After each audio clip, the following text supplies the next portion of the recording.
August the 20th, Proverbs chapter 21 and verse number 1. The king's heart is in the hand of the Lord, as the rivers of water. He turneth it whithersoever he will. We are all a part of a great country. We've enjoyed the blessings of God in America. We have a great heritage, and God is in the midst of it. With such a heritage comes a great responsibility. We cannot afford to lose what we have. We must be careful to take the advantage of participating in the process of our democracy, that is, in electing those who will serve in high office. Every 4 years in November, we have the experience that's the most intriguing event in the history of a democracy. It's called the election. With each election, there's always many who are dissatisfied with the results. There's always complaining and fussing over who gets put into office.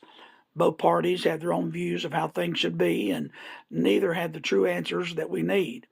And sometimes for Christians, it would seem that we should just give up and not participate. But you cannot forget that even in our country, God still has a say-so. This verse reminds us that all those in authority are there by God's providence. Even those who some would consider evil are under God's control. God has the ability to put men in office and take men out of office. He has the ability to turn them like rerouting a river. Now, that does not mean that those in office are operating under the leadership of God, but it does mean that God is able to turn them if necessary. He can turn their hearts, their minds, and even affect their decisions. He can affect the outcome of their decisions. He can cause the impossible to happen. So in spite of how the election comes out each year, just do your part and rest in God. He's still in control. He'll take care of us and we'll be all right.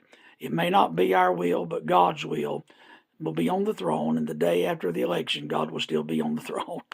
Pray, vote, and do your part, and let God be God, for He is in charge. America is special, and God has put much into our creation.